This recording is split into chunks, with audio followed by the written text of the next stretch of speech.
ओम नमः सिद्धेभ्यः जय श्री ओम नमः सिद्धेभ्यः जय श्री ओम नमः सिद्धेभ्यः।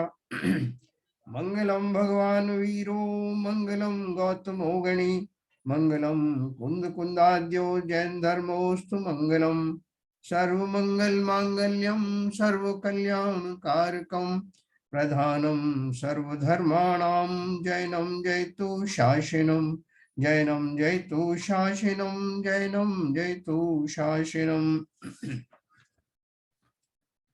देखिए हमारा जो टॉपिक चल रहा था वो 54-55 नंबर का हमारे दोहे चल रहे थे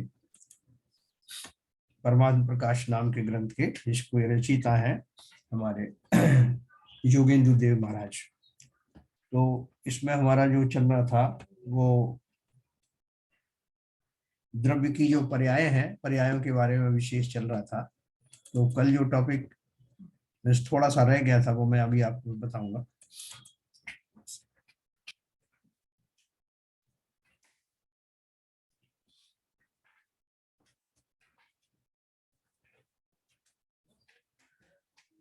ये हमने गाथा नंबर 55 पढ़ी थी, इसमें दोहा नंबर, जिसमें कि वो शून्य की जो बात कही गई है कि शून्य जो है वो कैसे है, उसका भी उन्होंने विश्लेषण किया था कि बौद्धपति जो है उसको, ज्ञान को, आत्मा को शून्य कैसे बताते हैं।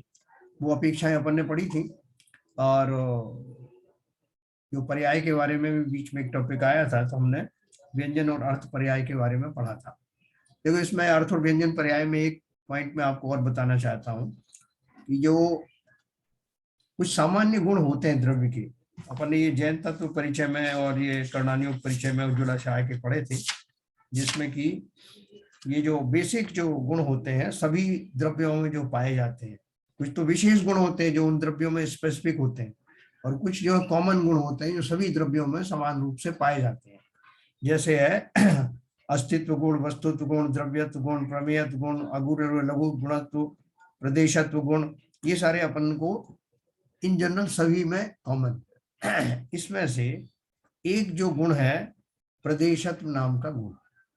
प्रदेशत्व गुण किसे बोलते हैं? प्रदेशत्व के कारण की वस्तु में कितना डिस्प्लेसमेंट हो रहा है, आकार वगैरह बढ़ते हैं ना, जैसे मैंने बताया छोटा बच्चा, बड़ा बच्चा, उससे बड़ा, तो उनमें जो आकार एप्रिशिएबल आकार होते हैं, आकार प्रकार जो होते हैं, वो इस प्रदेशत्व गुण के कारण से होते हैं। और वो ऐसे अप्रिशिएबल होते हैं कि वो हमको किसी ना किसी इंद्रिय से या किसी ना किसी ज्ञान से वो समझ में आ जाते हैं। केवल ज्ञान की जरूरत नहीं, उस नीचे के ज्ञानों में ही वो कहीं ना कहीं प्रदेशत्व गुण के कारण होने वाले परिवर्तन दिखाई पड़ जाते हैं। तो मोटी मोटी बात मैं आपको बता देता हूँ। प्रदेशत्व गुण के परिप्रेक्ष्य में जो जो परिवर्तन द्रव्य में होते हैं वो सब व्यंजन पर्यायों में आते हैं, क्योंकि वो सिग्निफिकेंट है, अप्रिशिएबल है, हम और आप उनको पहचान सकते हैं, अंदाज लगा सकते हैं, मेजरमेंट कर सकते हैं। तो वो सारी चीजें जो है व्यंजन पर्याय में आती है। अब कोई बोलेगा कि वो जो गुण है, जो अनंत गुण है, अनंत चतुष्टय आदि जो गुण है, तो वो उनको मेजर कैसे करेंगे? तो उनको मेजर नहीं कर सकते। मतलब क्या मेजर नहीं कर सकते? एक चीज तो अपन मेजर कर सकते हैं कि भाई वो पहले उनका ज्ञान गुण वगैरह बहुत कम था, लोअर लेवल था, वो एक्सट्रीम पहुंच गया, ये हम अंदाजा लगा सकते हैं। तो जो जितना अंदाजा लगा सकते हैं वो सब व्यंजन पर्याय में आती है। लेकिन कितना कितना उसमें चेंज हुआ, मेरा ज्ञान गुण कितना बढ़ गया, चैतन्य गुण में कितनी बढ़ोतरी हुई, एक दर्शन गुण कितना बढ़ा, उसका जो अमाउंट है बढ़ोतरी का, वो मतलब प्रदेशत्व गुण के अतिरिक्त और जो कुछ भी गुण है उनमें होने वाले जो बदलाव हैं उनका हमारे पास कोई मेजरमेंट्स नहीं है।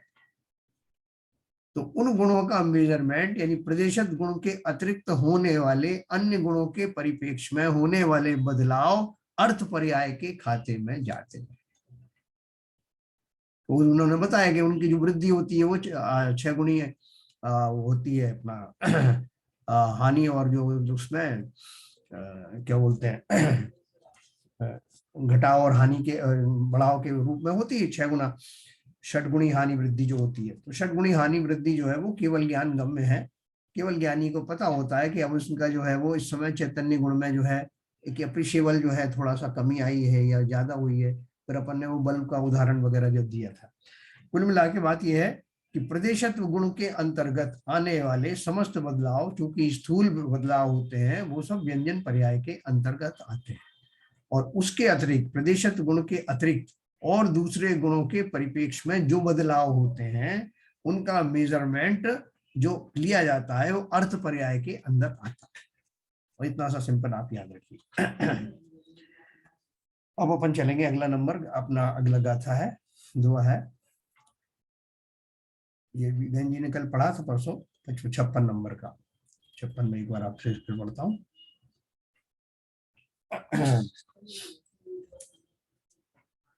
अप्पा जणियों केण नबी, अप्पे जणियों न कोई, दव सहावे निचुमणी, पज्जऊ बिन सही हुई। क्या बता रहे हैं देखो,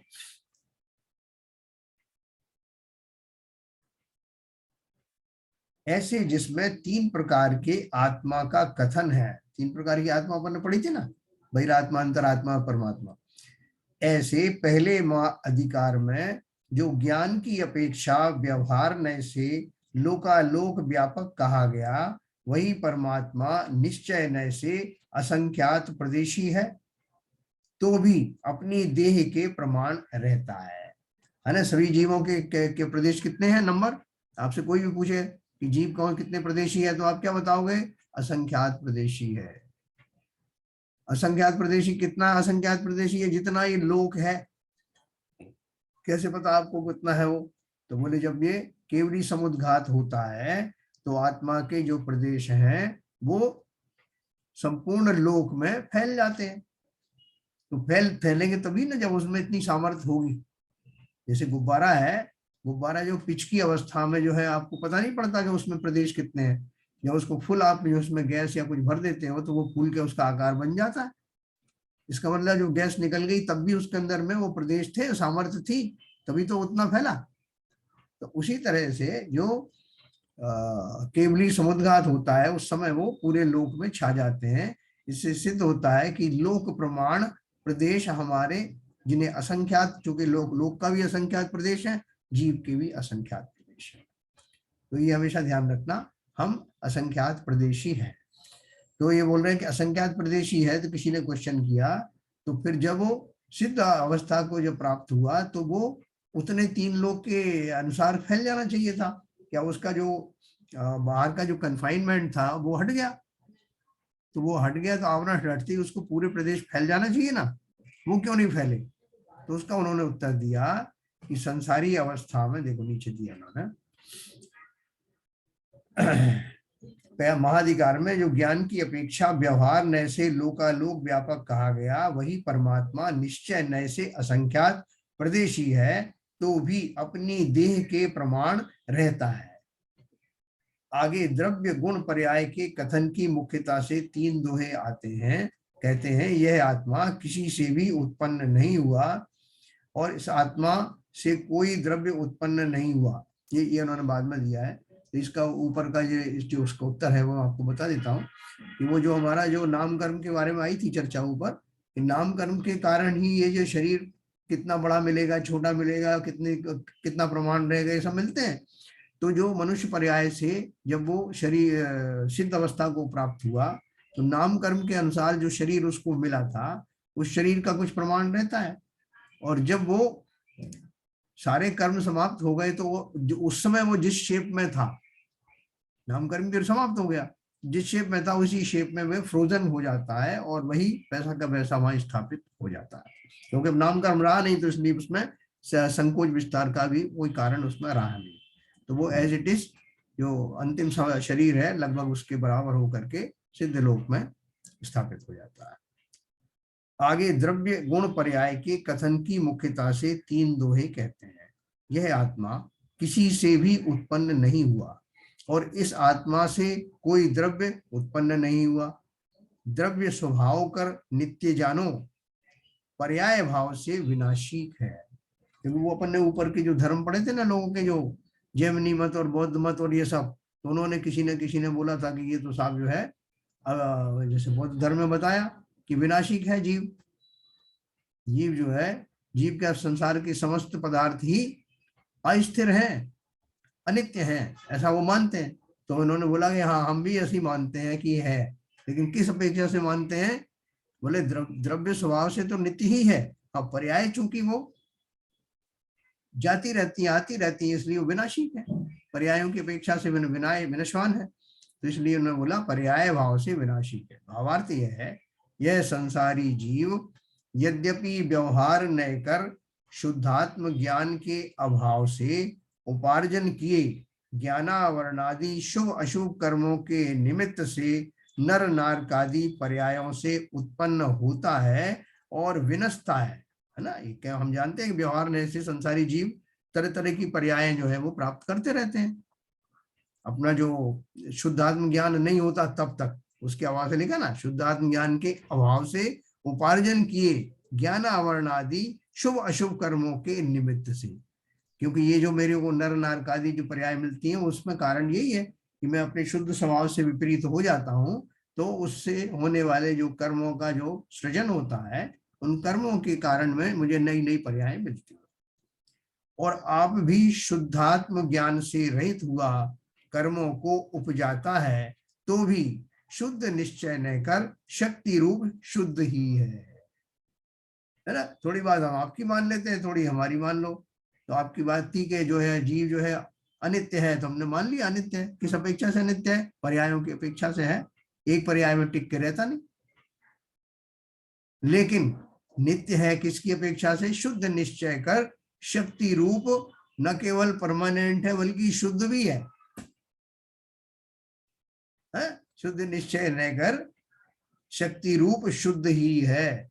शक्ति रूप शुद्ध का अर्थ क्या है? जैसे वो सिद्ध भगवान है वैसा ही उन जैसा ही शुद्ध निश्चय न कर, लेकिन व्यक्त रूप से नहीं, शक्ति रूप से मैं आज भी इस शरीर में बसता हूं। कर्मों से उत्पन्न हुई नर नारकादि पर्याय रूप नहीं होता, मतलब किससे? निश्चय से। और आप भी कर्म नो कर्मादि को नहीं उपजाता और व्यवहार से भी ना जन्मता है, ना किसी से विनाश को प्राप्त होता है, ना किसी को उपजाता है। कारण कार्य से रहित है, अर्थात कारण उपजाने वाले को कहते हैं और कार्य उपजने वाले को कहते हैं। सो ये दोनों भाव वस्तु में नहीं है। इससे द्रव्यार्थिक नय कर जीव नित्य है और पर्यायार्थिक नय कर उत्पन्न होता है तथा विनाश को प्राप्त होता। संसार का कोई भी द्रव्य, जीव तो बहुत बड़ी बात है, संसार का कोई भी द्रव्य दूसरे द्रव्य को उत्पन्न नहीं करता। जीव द्रव्य पुद्गल को उत्पन्न कर सकता है क्या? पुद्गल जीव को कर सकता है क्या? धर्म द्रव्य अधर्म को कर सकता है क्या? नहीं। सभी द्रव्य स्वयं ही अपने अपने हिसाब से परिणमते हैं, दूसरे को परिणमाता भी नहीं है निश्चय न से। जैसे अपन कहते हैं ना, वो कर्मों ने मुझे बहुत फंसा दिया, कर्मों के कारण मेरी ये गति हो गई, जो सब अभी अभी भी अपन ने पढ़ा। तो वो कर्ता भाव से कोई भी द्रव्य दूसरे का कर्ता नहीं होता, निमित्त बन सकता है। कर्ता और निमित्त में विशेष ध्यान रखना, तो हम यही भ्रमित हो जाते हैं। हम हमारा दर्शन में ही बहुत सारे जो जीव हैं वो इसी उस भाषा में उस सुनते सुनते वो उसमें भेद नहीं कर पाते। जैसे आप तो बोलते हो कि एक द्रव्य दूसरे द्रव्य का कुछ नहीं कर सकता, तो फिर वो रोटियां कौन बनाता है, तो वो ये काम कौन करता है, फिर कमाई कौन करता है, ऐसे करके अपन तर्क करने लगते हैं। और आपने बोला कि साहब वो एक द्रव्य दूसरे का, देखो फलाने आदमी ने उसको एक चांटा कर दिया, और आप बोल रहे हैं एक द्रव्य में दूसरे द्रव्य का अत्यंत अभाव है, तो उसने उसको कैसे कर दिया? ऐसे हम बहुत सारे क्वेश्चन पूछते हैं, सिली क्वेश्चन, क्योंकि हम उसकी गहराई में नहीं समझते। बात क्या चल रही है? एक द्रव्य दूसरे द्रव्य का कर्ता नहीं हो सकता, निमित्त तो हो सकता है। और निमित्त से ही होती है सारी घटनाएं, निमित्त पूर्वक होती हैं, लेकिन जिसमें योग्यता होती है वो तभी घटित होता है। तो यहाँ क्या बोल रहे हैं कि निश्चय न से मैं जो जीव हूं, ना तो मुझे किसी ने उत्पन्न किया, ना मैंने किसी को उत्पन्न किया, ना कोई मेरा विनाश कर सकता है और ना ही मैं किसी का विनाश कर सकता हूं। समस्त प्रकार की आजादी है। इसलिए महावीर स्वामी का वो सिद्धांत आया ना, जियो और जीने दो। सिद्धांत के अनुसार ही कार्य होता है। कोई कितना भी सोच रहा है नहीं साहब मैं ना तो जीऊंगा ना जीने दूंगा, तो वो ऐसा कर सकता नहीं है, खाली उसमें इस तरह के भाव ला सकता है, और भावों को लाने से वो स्वयं ही जो उससे प्रभावित होगा, आकुल व्याकुल होगा। सृष्टि तो जैसी चल रही है नियम के अनुसार वैसी ही चलेगी। तो देखो कितना बढ़िया आजादी है हमको। कर्मों से उत्पन्न हुई नर नारकादि पर्याय रूप नहीं होता, कैसे? शक्ति रूप से। आप भी कर्म नो कर्मादि को नहीं उपजाता। हम तो सब अशुद्ध अवस्था में तो हम ही तो कर्मों को बुलाते हैं। आप बोल रहे हैं कि हम कर्मों को उत्पन्न नहीं करते। उत्पन्न करने का अर्थ क्या है? क्या वो कर्म या पुद्गल नाम के जो द्रव्य है उसको मैं जनरेट या क्रिएट कर सकता हूँ? वो तो ऑलरेडी है संसार में। मेरे भावों का निमित्त पा करके वो परमाणु कर्म रूप परिणमित हो जाते हैं। मैंने उनको उत्पन्न नहीं किया, वो तो सृष्टि में पहले से ही थे वो पुद्गल। मैं अपना काम कर रहा था, वो अपना काम कर रहा है। तो और व्यवहार से भी ना जन्मता है। व्यवहार से कौन नहीं जन्मता है? वो जो निश्चय नय से मेरा जो शुद्ध स्वरूप है वो व्यवहार नय से भी ना जन्मता है, ना किसी से विनाश को प्राप्त होता है, ना किसी को उपजाता है। तो कोई आपसे कहेगा भाई साहब ऐसा है, आप चले जाओगे तो हमारा कौन देखभाल करेगा? सोचो तो सही आप। आपके कारण ही हमारा परिवार जो है उपजा है, आप पिता हैं, सारी सृष्टि आपकी है, और आप चले जाओगे तो क्या हुआ परिवार का? तब जो जीव, जो ज्ञानी जीव है, कहता है कि भैया मैं कौन हूं, तुम जानते हो क्या? शरीर आदि के निमित्त से उत्पन्न हुए जो पर्याय आपको दिखाई दे रही हैं, उनका क्रिएटर जीव नहीं है। पुद्गल पुद्गल का करता है, जीव जीव का करता है। और ऐसा जिस समय हमें पता लगता है तो हम निर्भर हो जाते हैं पूर्णतः। अरे मेरा कोई जिम्मेदारी नहीं, मुझे किसी को उत्पन्न करना नहीं, किसी से मैं मारा जाने वाला नहीं हूं, कोई भी तो ऐसा कारण नहीं है जो मुझे दुखी करे। सर्व ओर से जब मैं वस्तु स्थिति को जानता हूं तो कहीं से भी निराशा का, हताशा का कोई कारण मुझे मिलता नहीं। मैं वो परम सुखी तब भी होऊंगा, आज भी हूं। आज मेरी सोच बराबर नहीं आ रही है, इसलिए मैं अकुल व्याकुल हूं। वरना तो इन सब गुणों का धनी जो होगा और जिसे विश्वास हो जाएगा वो कहाँ दुखी है। जैसे मैंने आपको रिक्शा चालक की जो बात सुनाई थी ना, कि वो रिक्शा चला रहा था और वो जो है वो ये अपने को मानता था कि मैं बहुत गरीब हूँ, मेरा यहाँ रोजी रोजी ऐसी कमानी है। पिता उसके गुजर गए थे और उसके एक फ्रेंड ने, दोस्त ने देखा उसको रिक्शा चलाते हुए, तो उसने कहा अरे तू तो करोड़पति आदमी, रिक्शा कैसे चला रहा है? उसने कहा क्यों चाचा जी, क्यों मेरे से मजाक कर रहे हो? मैं मजाक नहीं कर रहा हूँ, तुम्हारे पिताजी ने अर्थात मेरे मित्र ने करोड़ों रुपए तुम्हारे नाम से बैंक में डाल रखे। तो उस व्यक्ति को विश्वास नहीं हुआ। जब तक विश्वास नहीं होगा वो अपने आप को करोड़पति मानेगा क्या? वो तो फटे हाल वैसे ही चलाता रहेगा रिक्शा। लेकिन जिस क्षण उसे विश्वास हो जाएगा, उस क्षण रिक्शा चलाते हुए भी सहज में आनंदित और अपने आप को अमीर मानने लगेगा। ऐसे ही हम सब का भी खजाने हैं। हमारे जो है, जो ऋषि मुनियों के अनुसार जो बताया हुआ खजाना है, हम सबके अपने अपने नाम हैं। खाली हमें वो विश्वास आने की देर है। हम भी उन्हीं के जैसे शक्ति रूप से, उसी सिद्ध गुण की तरह, सिद्धों की तरह उन सुख गुणों से ओतप्रोत हैं। कहाँ कमी है? जैसे जैसे इसका विश्वास होगा, मैं आपको बताऊं, यकीन में कैसा भी संकट होने दो साहब, ये देश बर्बाद हो जाएगा साहब, ये दुनिया नष्ट हो जाएगी साहब, अब जो है वो वर्ल्ड वार हो जाएगा, फलाना फलाना होने वाला है, तो बुला लो अपने बच्चों को, अमेरिका में बहुत संकट आने वाला है और यहाँ पे ये होने वाला है, ये सारी दुविधाएं समाप्त हो जाएंगी। मैं तो क्या, जिसे मैं आज बाल बच्चे अपना कहता हूँ, जो कभी किसी के होते नहीं, वो भी जीव द्रव्य है ना। मैं जैसे मेरा कुछ नहीं बिगड़ता, ऐसे उनका भी कुछ बिगड़ने वाला नहीं। आश्वस्त रहो। जितने जितने पूर्व में हम पुत्र पुत्रियां छोड़ के आ गए, वो सब भी ऐसे ही भगवान आत्माएं हैं। जैसे मेरा कुछ नहीं बिगड़ेगा, वैसा किसी भी तरह की उथल पुथल हो जाने दो संसार में, किसी का कुछ बिगड़ेगा नहीं, बाल बांका नहीं होगा। तो जो होगा वो अच्छा ही होगा, ऐसा दृढ़ विश्वास रखना। और आज से, अभी से उस आनंद का उपभोग प्राप्त करने शुरू कर देना। सो ये दोनों भाव वस्तु में नहीं है, इससे द्रव्यार्थिक नयकर जीव नित्य है और पर्याय आर्थिक नयकर उत्पन्न होता है। तथा विनाश को प्राप्त होता है। यहाँ पर शिष्य प्रश्न करता है कि संसारी जीवों के तो नर नार की आदि पर्यायों की अपेक्षा उत्पत्ति और मरण प्रत्यक्ष दिखता है, परंतु सिद्धों के उत्पाद व्यय किस तरह से हो सकता है ना। ये मैंने आपको बताया था, फिर से वही आया इसमें टॉपिक, क्योंकि उनके विभाव पर्याय नहीं है, स्वभाव पर्याय ही है। केवल ज्ञान रूपी जो पर्याय है, केवल ज्ञान जो सिद्ध पर्याय है, वही सबसे शुद्ध और स्वभाव पर्याय है, और वे सदा अखंड अविनश्वर ही हैं।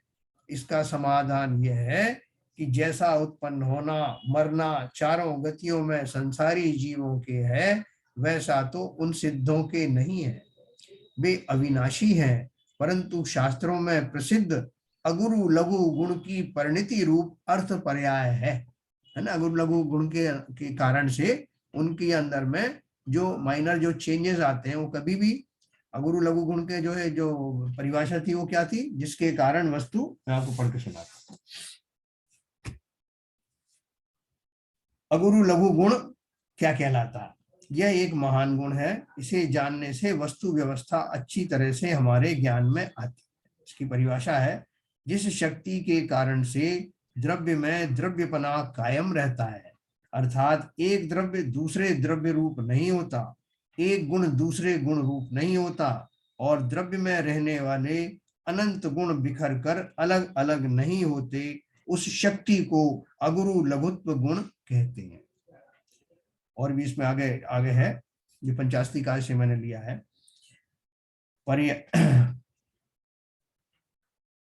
प्रत्येक शुद्ध द्रव्य में अनंतानंत गुण होते हैं, उन अनंत गुणों में एक अगुरु लघु गुण भी होता है, जिसमें अनंत अविभाग प्रतिच्छेद होते हैं। उस अगुरु लघु गुण में ही नियत क्रम से अविभाग प्रतिच्छेदों की 6 प्रकार की वृद्धि और 6 प्रकार की हानि रूप प्रति समय परिणमन होता रहता है। यह प्रति समय का परिणमन ही शुद्ध द्रव्यों की स्वभाव पर्याय है। अगुरु लघु गुण का परिणमन स्वाभाविक अर्थ पर्याय हैं। वे पर्याय 12 प्रकार की होती हैं, 6 वृद्धि रूप और 6 हानि रूप। अनंत भाग वृद्धि, असंख्यात भाग वृद्धि, संख्यात भाग वृद्धि, संख्यात गुण वृद्धि, असंख्यात गुण वृद्धि, अनंत गुण वृद्धि, ये 6 वृद्धि रूप और इन्हीं प्रकार की 6 हानि रूप पर्याय हैं। तो देखो ये क्या बात कर रहे हैं, हर एक चीज के मेजरमेंट के लिए अपन पावर यूज करते हैं। पावर कैसे यूज करते हैं? जैसे अब ये कितने हार्स पावर की मोटर है आपकी, जैसे आप 2 हार्स पावर की, नहीं साहब इससे हम काम नहीं चलेगा, हमें 4 हार्स पावर की जरूरत। तो अपन ने एक मेजरमेंट बनाया ना, शक्ति का मेजरमेंट, पावर का मेजरमेंट, हार्स पावर में, वाट में, किसी की अपनी यूनिट्स है। तो ऐसे ही ये जो गुणों के अंदर में जो इंक्रीज और डिक्रीज आता है, जो कह रहे थे बहन जी इनकी पावर बढ़ जाती कम हो जाती है, मैंने आपको बताया, जैसे वोल्टेज का मैंने आपको उदाहरण दिया था। तो ये जो बदलाव जो होता है, अनंत गुणी वृद्धि या अनंत गुणा या हानि, तो ये जो सब होता है वो किस तरह से होता है? वो उनकी पावर जो होती है, पावर की यूनिट हमारे यहाँ किसमें बनाई? शक्ति के अविभाज्य भागों के रूप में, है ना। अनंत अविभाग प्रतिच्छेद होते हैं। अविभाग प्रतिच्छेद मतलब शक्ति की एक ऐसी यूनिट, मिनिमम यूनिट, जिससे छोटा यूनिट हो नहीं सकती। ऊर्जा होती है या तो एनर्जी मान लो, तो उसकी एक मिनिमम यूनिट कितनी होती है जिसमें फर्दर उसका विभाग नहीं हो सकता, उसको अविभाग प्रतिच्छेद कहते हैं।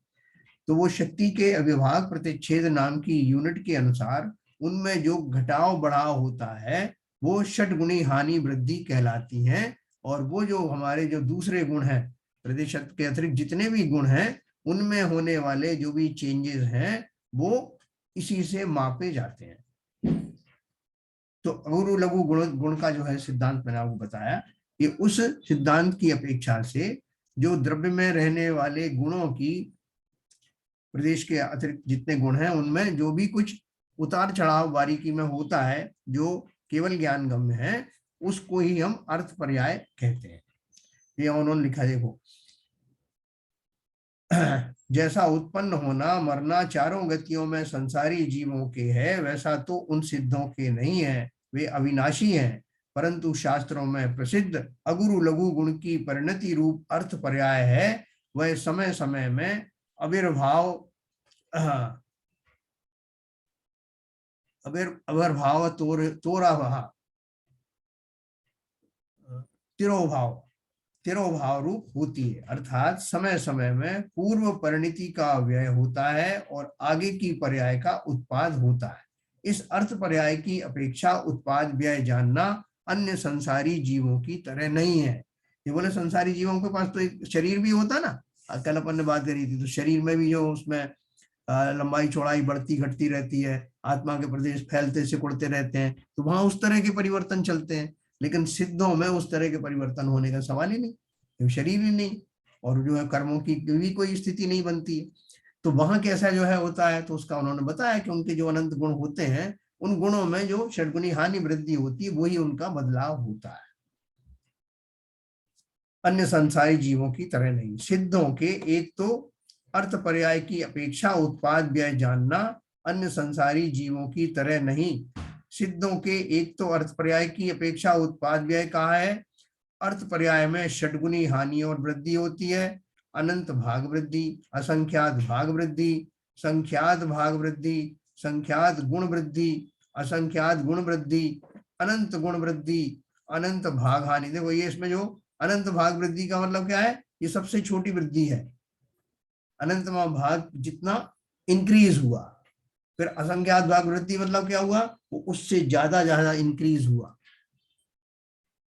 ठीक है, ऐसे समझना इसको। फिर ऐसी हानि हो गई, ऐसे षड्गुणी हानि वृद्धि के नाम कहे हैं, इनका स्वरूप तो केवली के गम है। सो इस षड्गुणी हानि वृद्धि की अपेक्षा सिद्धों के उत्पाद व्यय कहा जाता है, अथवा समस्त ज्ञेय पदार्थ उत्पाद व्यय ध्रुव रूप परिणमते हैं, सो सब पदार्थ सिद्धों के ज्ञान गोचर है।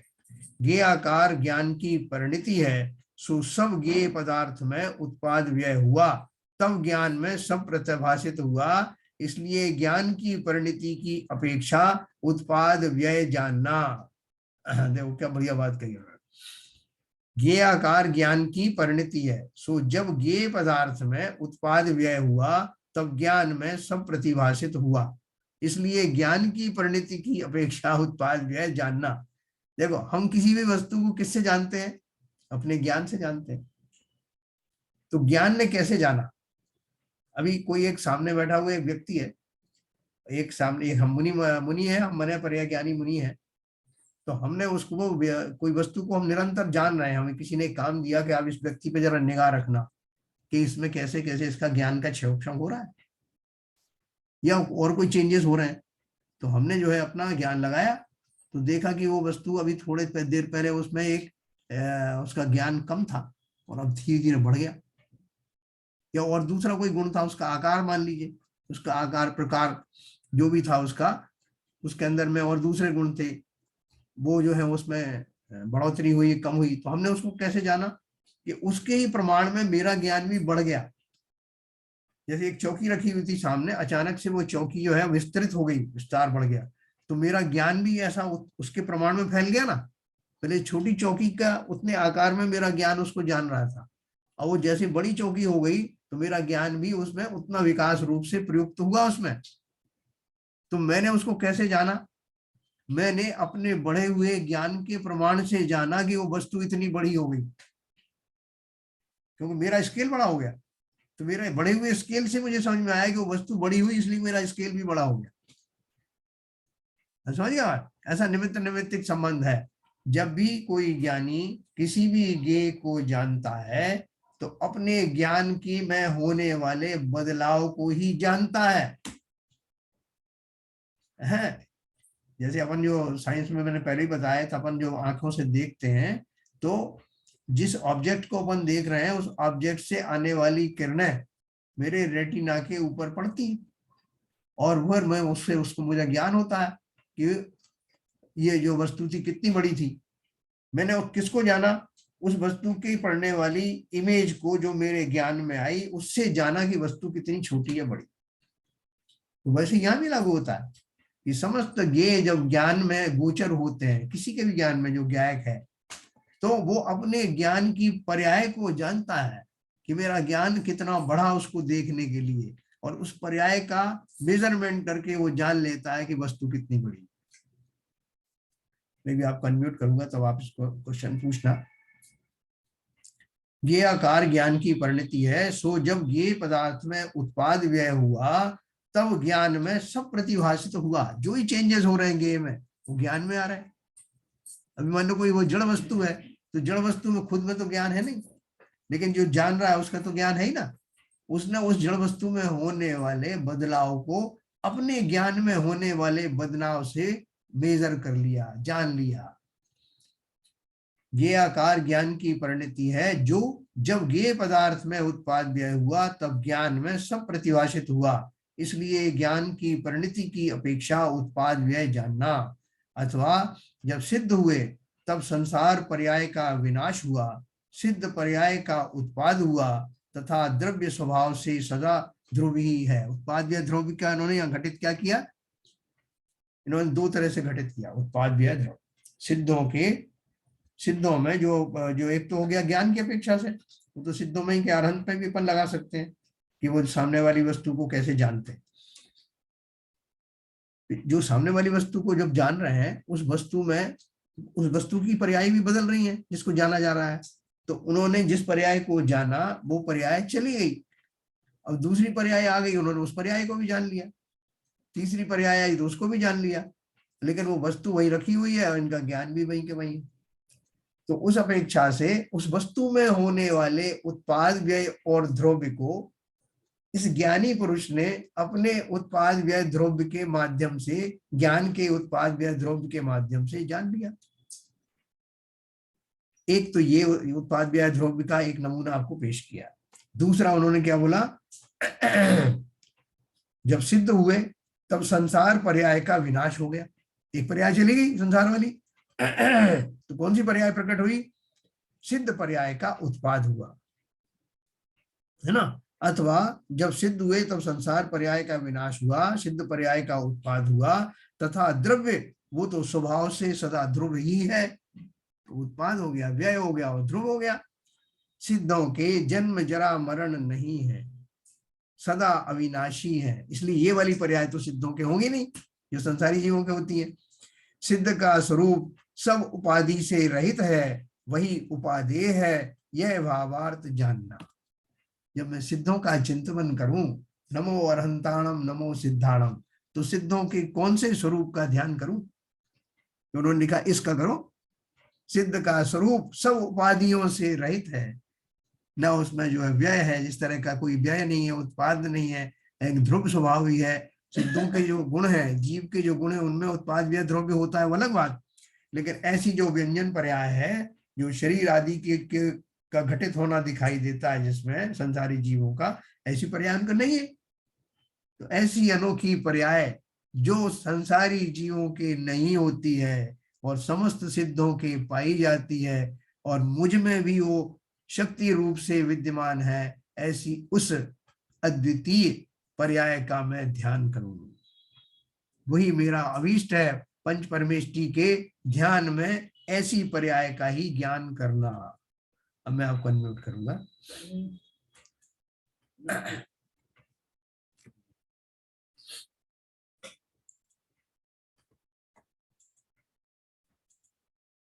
हाँ सर। ये 56 नंबर 2 में हाँ आपने जो प्रदेशात्मक जो गुण बताया था, हाँ, तो जीव और पुद्गल दोनों में लागू होता है? बिल्कुल लागू, सभी द्रव्यों में। अच्छा अच्छा, ये कॉमन कॉमन गुण है। मतलब मगर जो बाकी जो गुण है, जी आकाश काल वगैरह, हाँ। उनमें तो कोई चेंज आता नहीं है, केवल जो आते देखो ये हैं। पुस्तक आप लोगों के पास है, कौन सी है? ये है जैन तत्व परिचय। नहीं, ये नहीं है शायद। इसमें नहीं तो कोई भी किताब आपकी जो बेसिक वाली होगी उसमें सब में दिया है ये, जिसमें जो है द्रव्य का स्वरूप दिया है, विश्व का स्वरूप दिया है, जो कॉमन गुण है सभी द्रव्यों में पाए जाते हैं, उनमें अस्तित्व गुण है, वस्तुत्व गुण है, द्रव्यत्व गुण है, प्रमेयत्व गुण है, अगुरु लघु गुण है और प्रदेशत्व गुण है, सभी में पाया जाएगा। क्यों पाया जाएगा, क्योंकि सभी द्रव्य एक स्पेस में रहते हैं, और ये जो प्रदेशत्व गुण है वो स्पेस का ही तो गुण है, तो वो सभी में रहता है। उसमें रहने वाले जो चेंजेस हैं, वस्तु छोटी से बड़ी होगी तो क्या होगा, ज्यादा स्पेस घेरेगी, ज्यादा स्पेस कम स्पेस जो घेरेगी, तो उस गुण वो हमको तुरंत पता लग जाता किसी न किसी तरीके से। उसको केवल ज्ञान की जरूरत नहीं है, दूसरे ज्ञान से ही पता लग जाता है। तो ये व्यंजन पर्याय होगी। या जहां जहां मेजरमेंट प्रतिशत गुण के अनुसार होगा वो सब व्यंजन गुण में आएगा। ये आप एक शॉर्टकट याद रखिए। बिल्कुल पक्का हो गया। एक दिन आपने जो जो इसी में से बताया था कि जैसे बेल का जो बढ़ने का, जैसे आपने मंडप बांधा है तो बेल वहां तक बढ़ती है। हाँ। और मंडप बढ़ा दो तो और बढ़ जाएगी, मतलब बेल में तो बढ़ने का है। तो बिल्कुल। वैसे ही ये यहाँ पर उन्होंने ये बताया, इसको यहाँ पे भी उसी तरीके से किया है कि घे तो आपका मतलब आप जितना बढ़ाना चाहो बढ़ता चला जाएगा वो, मतलब उसमें नहीं, देखो वहां अपेक्षा दूसरी थी शैलेंद्र जी। वहां ज्ञान की जो क्या बोलते हैं योग्यता, ज्ञान की जो कैपेसिटी है, केवल ज्ञान की जो कैपेसिटी है उसको बताने के लिए बताया था कि ज्ञान में, केवल ज्ञान में इतनी उत्कृष्ट क्षमता है कि अगर आप तीनों लोगों को बढ़ा के 5,000 लोग भी कर दोगे तब भी केवल ज्ञान उनको जान लेगा। तो अभी क्यों नहीं जान रहा? बोले अभी उतना है ही नहीं, मंडप जितना है उतना ही तो जानेगा, इसलिए होता है। ठीक है। तो सिद्धि पर्याय में तो फिर अर्थ पर्याय चलती होगी। अर्थ पर्याय। हाँ हाँ, वहां के वह सूक्ष्म गुण है ना, तो सूक्ष्म गुणों को जब आप अंदर, जो उनके सूक्ष्म गुण कौन से हैं और उनमें उनमें क्या चेंजेस आएंगे, तो चेंजेस यही तो आएंगे, गुण तो खत्म होने वाले नहीं। जो चैतन्य गुण है, ज्ञान गुण है, दर्शन गुण है, वीर्य गुण है, वो कभी ना तो समाप्त होने वाले हैं और ना उनमें और तो किसी तरह की चीज आने वाली है। खाली षट गुणी हानि वृद्धि उन्हीं गुणों में कम ज्यादा होगी, इंटेंसिटी थोड़ी बहुत, वो भी अप्रिशिएबल जरा सी, जो हमारे ध्यान में नहीं आती।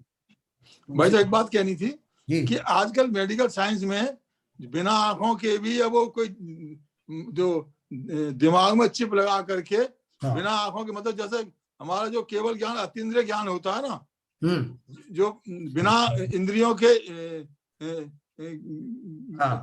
जाना जाता है, तो मुझे उसकी कुछ उसकी आभास लग रहा है कि इसमें जो है वो मेडिकल साइंस उससे भी उस वहां तक पहुंच चुकी है। देखो बाबू जी ऐसा है।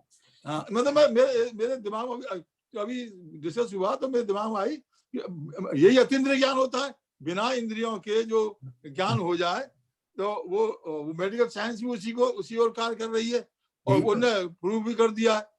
यही तो बात है बाबू जी, हम बिना मरे स्वर्ग जाना चाहते हैं। सही बात है जैन साहब। हाँ। ये भले ही वो जो अपनी पांचों इंद्रियां आज नेचर में दिखती हैं, वो साइंस की दृष्टि से वो चिप बनाई है, वो छठवीं इंद्री है, एक तरह से आर्टिफिशियल बनाई, उसको आप केवल ज्ञान से कंपेयर नहीं कर सकते।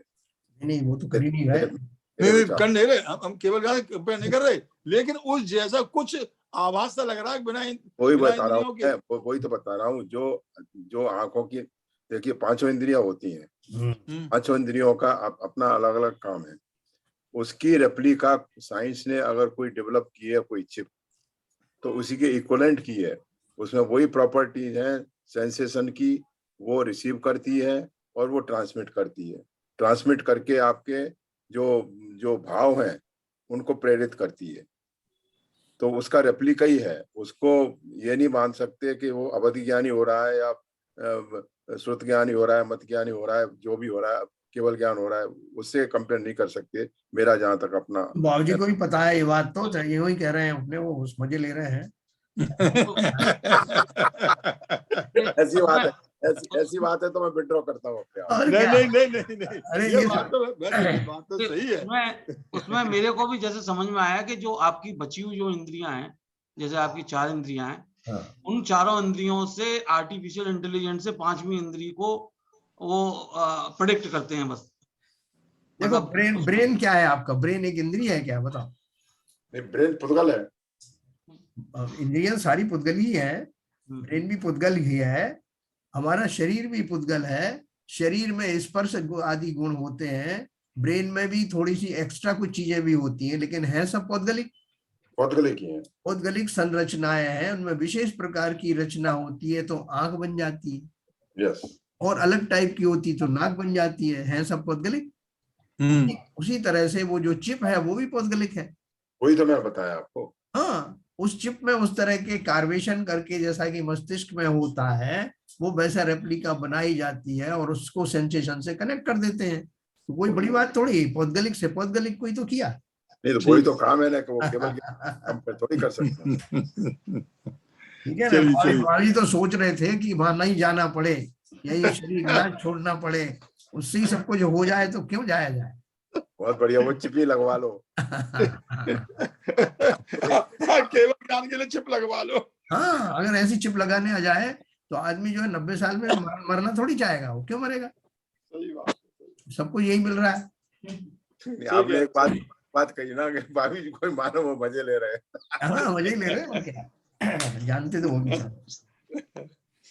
तो चलिए, आज के दोहे में एक और चीज जो आई कि भाई आपके पास में ऐसा धन है जो आप उसको प्राप्त कर लो, मतलब धन तो है वो, प्राप्त कर लो तो आपका कल्याण हो जाए, मतलब हम तो वो बड़ी एक बड़ा अच्छा लगा उसको, एक बार और थोड़ा रिपीट करेंगे तो और क्लैरिफिकेशन आएगा उसमें।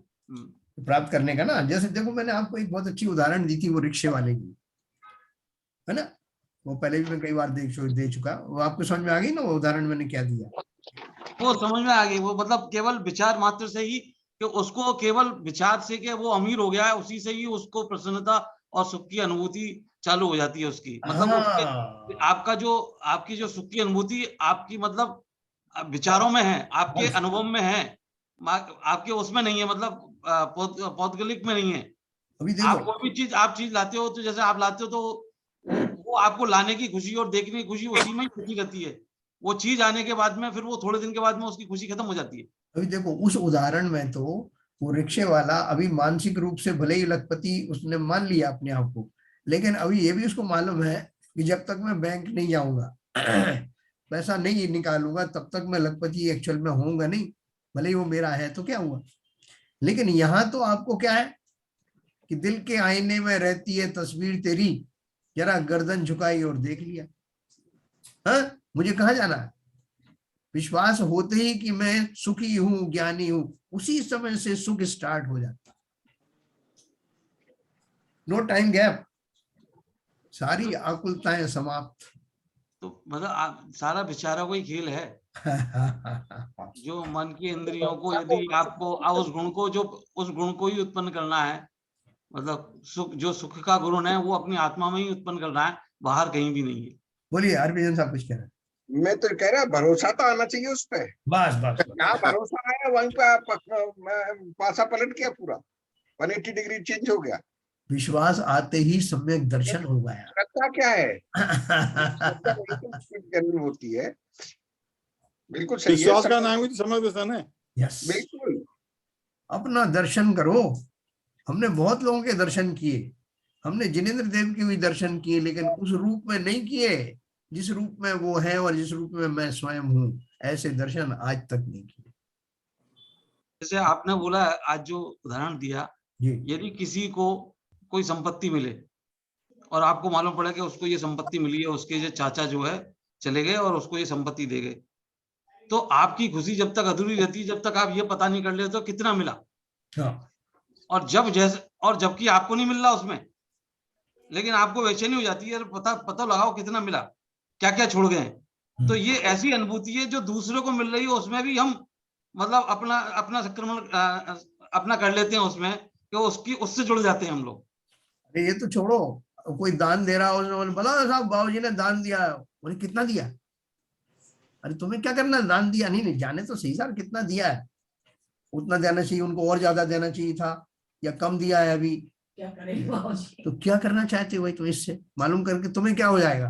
और नहीं जाओ, आप समझते नहीं हो, मजा आता जरा मालूम तो करें कि कितना आसामी है, कितना बड़ा, और दिया कितना।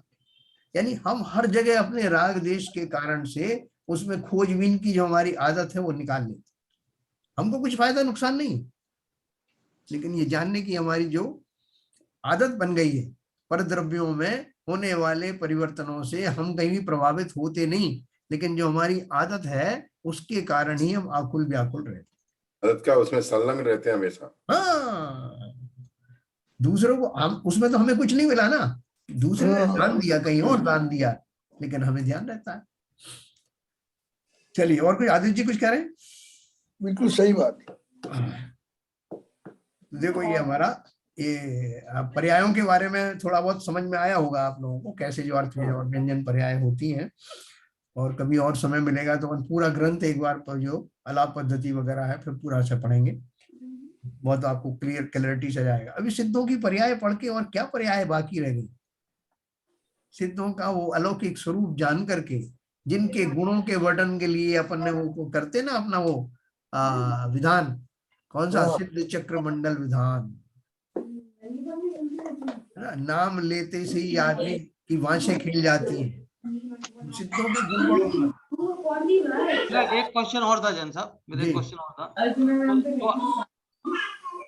जो अभी आपने बताया आज कि जो अपनी वस्तु का जो भी है उसका अपना गुण है और वो कम ज्यादा होता रहता है, जिससे किसी को पता नहीं लगता है, वो उसका वही वो उसमें ही परिवर्तन होता रहता है, लेकिन उससे कुछ, लेकिन ये अपने को, ये जो अभी जो अपने ज्ञान में आया, तो इसको हमारी आत्मा को सिद्ध करने में कहाँ हमको और इससे क्या प्रभाव मिलेगा, थोड़ा मैं उसको और समझना चाहता हूँ। Okay okay okay. देखो, जो सिद्धों में के गुणों में होने वाला एप्रिशिएबल चेंजेस है, उसको एक प्रश्न के उत्तर में बताया गया है। हमको उससे कुछ फायदा नुकसान नहीं। प्रश्न ये था कि द्रव्य की परिभाषा के अनुसार द्रव्य में कुछ ना कुछ डायनेमिक चेंज अवश्य होते रहना चाहिए। अगर वो नहीं होंगे तो वो द्रव्य नहीं कहलाया जाएगा। द्रव्य तो बना यानी फ्लो ऑफ द प्रोसेस उसमें। तो किसी ने ये प्रश्न किया कि आपकी जो परिभाषा है कि प्रत्येक द्रव्य में उत्पाद, व्यय, द्रव्य नाम की 3 चीजें बनी रहती हैं, तो आप ये बताइए कि सिद्धों में ये चीजें कहाँ हैं? परिभाषा आप सिद्ध करके बताइए। किसी ने ये प्रश्न किया। जो संसारी जीवों में दिखाई दे जाता है, शरीर के माध्यम से समझ लेते हैं, ज्ञान कमी है तो ज्ञान पूरा हो गया, लेकिन जो जो परम स्वाभाविक अवस्था है उसमें भी आप बोल रहे हैं कि ये सब परिणमन होता रहता है गुणों में, तो बताइए कि परिणमन कैसे होते हैं। तब उन्होंने बताया कि वो केवल ज्ञान गम्य है और इस तरह के परिवर्तन होते हैं, उससे हमको ना तो हमारे ऊपर कुछ प्रभाव पड़ रहा है ना उनके ऊपर पड़ रहा है, लेकिन परिभाषा को जस्टिफाई करने के लिए ये बताया गया है। जैसे वोल्टेज का आपने बताया ना जी, राइट फ्रॉम 235 टू 250 वेरी करता रहता है अंदर ही अंदर। आपकी लाइफ कभी जाती नहीं है, नहीं जाती। आपकी मोटर चल रही है, मिक्सी चल रही है, आपकी लाइट आ रही है, सब कुछ चल रहा है। परफेक्ट। और वो वेरी कर रहा है उसमें, जी लेकिन वो डिपेंड नहीं। तो वो जो चेंजेज आते हैं उनके चैतन्य और ज्ञान गुण, दर्शन गुण, उसमें चेंजेज आते हैं, जो भी सूक्ष्म चेंजेज आते हैं। हाँ, उन्हीं में तो क्योंकि द्रव्य जो है गुणों की तो समूह है ना, बाकी तो है ही नहीं ना कुछ। और कुछ तो है ही नहीं उनके पास, और कुछ है ही नहीं। तो बोले मैं क्या चेंज, हम क्या चेंज करें? ये चेंज होते रहते हैं, ऑटोमेटिकल होते हैं। उनमें तो जो ज्ञान गुण है, दर्शन गुण है, चैतन्य है, वीर गुण है, इनमें यही गुण रह जाते हैं उनके पास, सिद्ध के पास। और इनमें जो भी सूक्ष्म चेंजेज होते हैं, सठानी लाभी, वो उसमें होते रहते हैं। उसे उनके ज्ञान में, जानने में किसी तरह का कोई फर्क नहीं आता। हाँ, ये सर बहुत अच्छा लगा। बिकॉज मैं भी यही सोच रहा था सर 3 दिन से, क्योंकि अगर कोई भी जीव है, जीव और जड़ में यही अंतर है, क्योंकि जीव और अगर कुछ चेंज नहीं होगा तो वो भी पुद्गल या जड़ हो जाएगा। तो ये मैं भी सोच ही रहा था, मैं भी आपसे बात ही करने वाला था, लेकिन बहुत ही अच्छा लगा, ये बहुत क्लियर हो गया। नहीं तो जो पुद्गल पदार्थ है उसमें भी चेंजेस होते रहते हैं, उसकी भी पर्याय बदलती रहती है हर पल। नहीं, वो पर्याय पर्सपेक्टिव है, लेकिन ये गुण पर्सपेक्टिव है, तो ठीक है। मतलब हाँ मतलब थोड़ा सा अंतर है। बिल्कुल जी, एक बात बताऊं, देखो जड़ शब्द जो यूज किया जाता है ना, वो जड़ का अर्थ अपन समझेंगे कि नॉन डायनामिक हो जाना, एकदम स्टैटिक कंडीशन में आ जाना। तो अगर अपन नजदीकी से देखें, इसको बारीकी से देखें, तो जैसा अभी शिवजन साहब कह रहे हैं ना, संसार का कोई भी द्रव्य जड़ नहीं होता, इंक्लूडिंग पुद्गल। तो बोले नहीं साहब, कैसे नहीं होता? ये पड़ी हुई है लकड़ी है तो ये तो जड़ हो गई ना। तो अभी इसमें जो पहले चल रही थी उनकी सड़ गल गई है, सड़ गई रस्सी, ये अपना लकड़ी, तो ये हो गई ना जड़। आप जानते हैं कि उस सड़ने के बाद भी उसके जो परमाणु हैं, जिन परमाणुओं से वो लकड़ी बनी थी, वो डिसइंटीग्रेट हो जाएंगे, वो इसका डिसइंटीग्रेट होके दूसरा रूप धारण कर दूसरा लेगा। दिन बन जाएंगे, भाई साहब परिणमन तो चल ही रहा है ना, चलता रहेगा। परिणमन तो चल रहा है ना, जब परिणमन चल रहा है तो फिर जड़ काय बात की। वही तो मैं कह रहा था, जड़ उसे कहते हैं जिसे परिणमन न हो, और ऐसी कोई द्रव्य है नहीं जिसे परिणमन हो। ये बात खाली समझाने के लिए है कि जड़त्व तो उसको कहते हैं जिसमें कोई परिणमन ही ना हो, और अगर ऐसा जड़त्व आ जाएगा तो संसार का अभाव हो जाएगा, कोई वस्तु ऐसी रहेगी नहीं कि जो है, जो जितनी भी पुद्गल आदि है वो सब जड़ हो गई, मान लो एक आध जीव भी जरा जड़ हो गया, तो ऐसा जड़त्व का जो अगर प्रसंग आएगा तो संसार ही नहीं रहेगा। संसार का ज्ञान दर्शन की अपेक्षा जड़त्व कहते हैं अपन, ज्ञान दर्शन की अपेक्षा जड़त्व कह देते हैं कि उसमें ज्ञान दर्शन नहीं है। हाँ सर ये थोड़ा कंफ्यूजन हो गया सर यहाँ पे। आपने बोला है कि परमाणु कभी चेंज नहीं होता, जो उसका स्कंद होता है वो चेंज होता है। हाँ बिल्कुल, तो वो थोड़ा सा फिर कंफ्यूजन हो गया।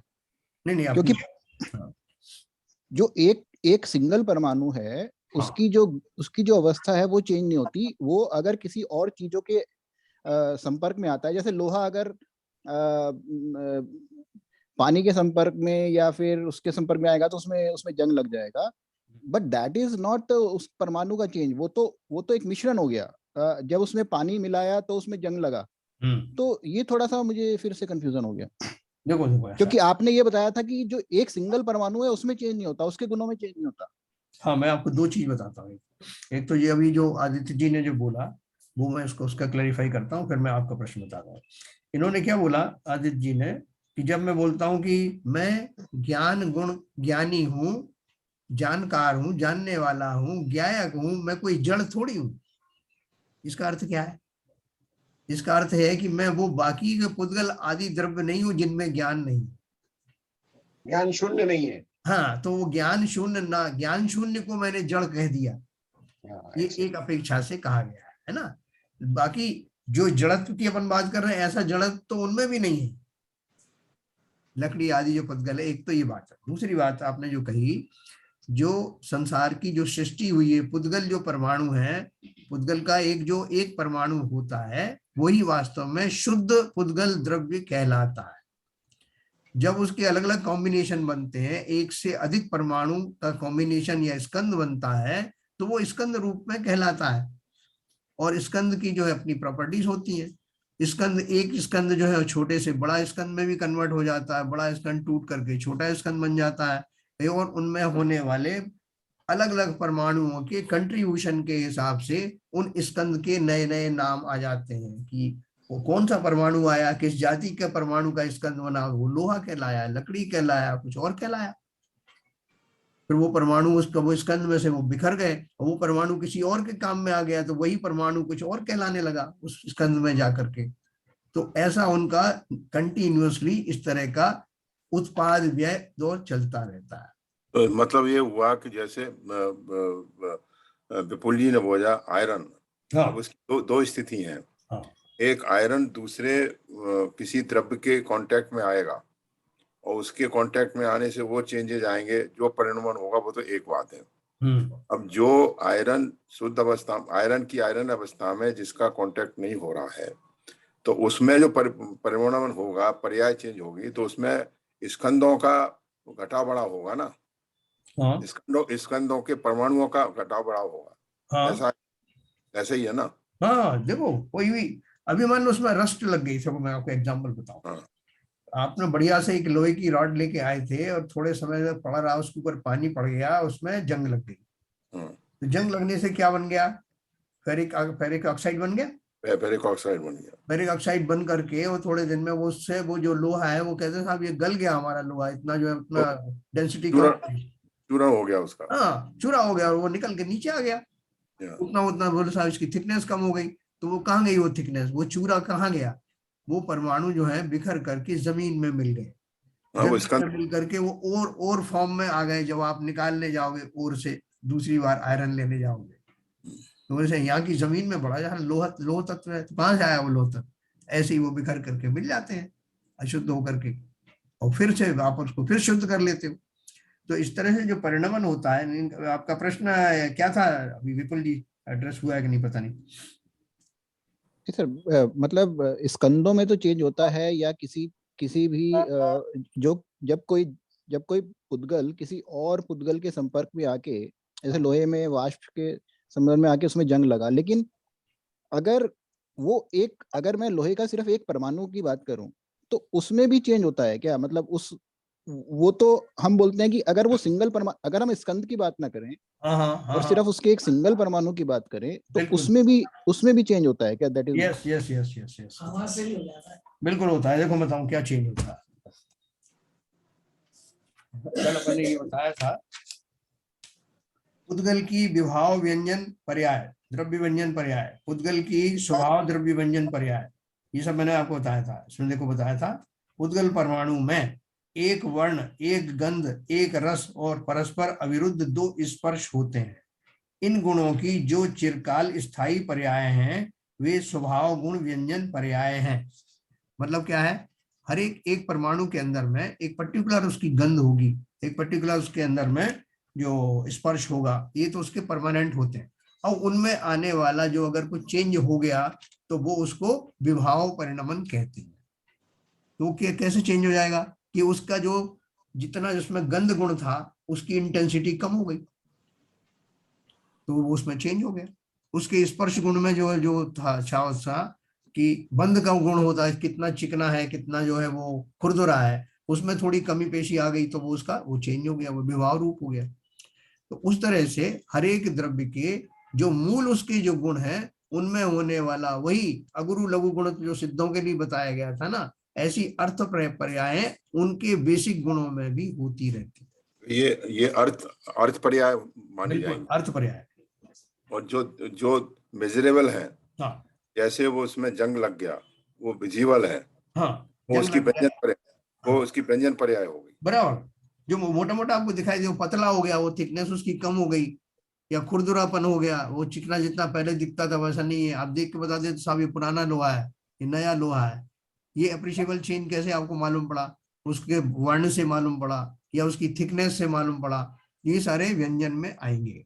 लेकिन जो इसका मतलब ये हुआ कि जो उसका एक शुद्ध परमाणु है, उसमें भी जो उसके स्वभाव के विपरीत विभाव में जो परिणमन हो रहा है, वो चेंजेस होते रहते हैं। वो शुद्ध तो है ही, वो परमाणु तो शुद्ध है, पर उसमें जो परमाणु हो रहा है वो चेंजेस हो रहे हैं, रस गंध, और वो उसमें अशुद्धता नहीं मानी जाएगी। वो उसका पार्ट है, वो उसके विभाव गुण पर्याय है, वो विभाव गुण पर्याय है। वही मैं कह रहा हूं। उसमें देखा पुद्गल की विभाव गुण व्यंजन पर्याय, सिकुड़ना, फैलना, दही से दूध बनना आदि विभाव गुण व्यंजन पर्याय पुद्गल की जानना चाहिए। स्कंदों में एक वर्ण से दूसरे वर्ण रूप, एक रस से दूसरे रस रूप आदि चिरकाल स्थायी परिणमन पुद्गल की विभाव गुण व्यंजन पर्याय है। ये तो स्कंद की हुई। एक परमाणु के बारे में क्या कहना चाहिए? एक परमाणु का तो पहले मैंने बता दिया ना आपको, एक वर्ण, एक गंध, एक रस और परस्पर। इसकी जो एक परमाणु की जो पर्याय बदलेंगी, विभाव रूप से होंगी, वो सब अर्थ गुण पर्याय, अर्थ पर्याय में आएंगी, व्यंजन में नहीं आ सकती। शुद्ध जो परमाणु होगा उसमें विभाव पणति कैसे होगी? शुद्ध परमाणु है ना, वो तो उसकी शुद्ध पर्याय चलेंगी, विभाव पर्याय कैसे होगी? सिद्धि की तरह वो भी। हाँ, वैसे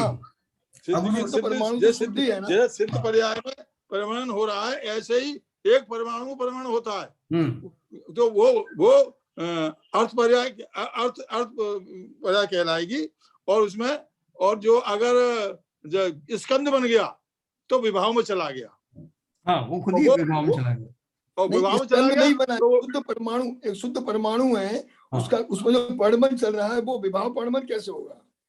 विभाव नहीं हो सकता। शुद्ध एक परमाणु तो हमें शुद्ध ही रहेगा, वो विभाव नहीं हो सकता। नहीं, विभाव पर्याय कैसी होंगी देखो। हाँ, जो आपको बताया ना, ये को जीव की विभाव द्रव्य व्यंजन पर्याय क्या है वो तो अपन को मालूम है ना। जीव की क्या है विभाव? नरक नरकादि रूप 4 प्रकार के अथवा 84 लाख योनि रूप जीव की विभाव द्रव्य व्यंजन पर्याय है, ठीक है ना। और अर्थ पर्याय में भी ऐसी होता है। जीव की विभाव अर्थ पर्याय क्या है? मिथ्यात्व, कषाय, राग, देश आदि जो गुण है जीव की होती है। अभी आप बोलोगे कि जो पुद्गल में कैसे होती है, पुद्गल की कैटेगरी में अभी आपको बताऊंगा। पुद्गल की स्वभाव द्रव्य व्यंजन पर्याय, पुद्गल की विभाव द्रव्य व्यंजन पर्याय, है ना, और पुद्गल की स्वभाव गुण व्यंजन पर्याय, पुद्गल की विभाव गुण व्यंजन पर्याय, अपन ने ये सब पढ़ा। ये सब बातें भाई साहब आपने बताई है, वो स्कंद में बताई है, परमाणु के विषय में अभी कोई चीज नहीं बताई। ये जो जितनी बातें बताई हैं स्कंद रूप में बताई हैं, पुद्गल के उस स्कंद रूप को बताया है आपने। हाँ बराबर। एक परमाणु, शुद्ध परमाणु के बारे में बताएं क्या है शुद्ध परमाणु। ये जो प्रश्न जो आ रहा है और विपुल जी ने पूछा, वो सही प्रश्न पूछा है कि एक परमाणु तो हमेशा शुद्ध होता है, उसमें तो विभाव होता ही नहीं है। देखिए बाबूजी, एक परमाणु की शुद्ध अवस्था का भी विभाव और स्वभाव उसका भी डिस्कशन हो चुका है। एक मिनट अगुरु लघु गुण जो है वो सभी में लागू होता है, चाहे वो परमाणु हो चाहे वो जीव हो, है ना। अगुरु लघु गुण के कारण में वो जो गुण है उसके अंदर के जो बेसिक गुण है उनमें होने वाली षटगुणी हानि वृद्धि, षटगुणी हानि आगे समझ में आ गई, आगे समझ में। यहाँ कमी नहीं है, बढ़ भी सकती है, गंध बढ़ भी सकती है या कम भी हो सकती है, मतलब ये रूल्स है, सिद्धांत वाली बात हो गई। बराबर शैलेंद्र जी, षटगुणी हानि लाभ दोनों है। हाँ, यही मैं कह रहा हूँ। तो यही मैं कह रहा हूँ कि ये मतलब शुद्धता से प्रश्न नहीं है। एक और कैरेक्टरिस्टिक जिसे आपने लघुत्व गुणों को जो बोला है उसमें जो हानि और लाभ पर्याय उस बराबर चलती रहती है, कभी कम होती कभी ज्यादा होती है, जो किसी के दृष्टि में नहीं, दृष्टिगोचर नहीं होती, वो समझ में वो पता नहीं लगता उसका। देखो मैं फिर से सुनाता हूँ। प्रत्येक शुद्ध द्रव्य में अनंत गुण होते हैं, उन अनंत गुणों में एक अगुरु लघु गुण भी होता है जिसमें अनंत अविभाग प्रतिच्छेद होते हैं। उस अगुरु लघु गुण में ही नियत क्रम से अविभाग प्रतिच्छेदों की 6 प्रकार की वृद्धि और 6 प्रकार की हानि रूप प्रति समय परिणमन होता रहता है, और यह प्रति समय का परिणमन ही शुद्ध द्रव्यों की स्वभाव पर्याय हैं। हाँ ठीक है, करेक्ट। अब बात समझ में आई। अर्थ पर्याय में आएगा सर। तो सही बात कही, क्लियर हो गया, क्लियर हो गया सर, क्लियर हो गया। चलिए, बहुत बढ़िया है, बहुत सुंदर, बहुत अच्छी बात की, बहुत सुंदर व्याख्या की। चलिए जिनवाणी स्तुति करेंगे ललित जी। ललित जी है नहीं शायद, नहीं है। मिथ्यात्म नाश वे को ज्ञान के प्रकाश वे को आपा परभास वे को भानु सी बखानी है। छहों द्रव्य जान वे को बंधु विधि भान वे को स्वपरूपी छान वे को परम प्रमाणी है। अनुभव बताए वे को जीव के जताए वे को काहू न सताए वे को भव्य और ज्ञानी है। जहाँ तहाँ तार वे पार के उतार वे को सुख विस्तार वे को यही जिनवाणी है। हे जिनवाणी भारती तोय जपू दिन रैन, जो तेरी शरणा गए तो पावे सुख चैन। जावाणी के ज्ञान ते लोकालो, सो वाणी मस्तक धरूं सदा देत हूँ धूप। जिनवाणी माता की जय हो, जय हो, जय।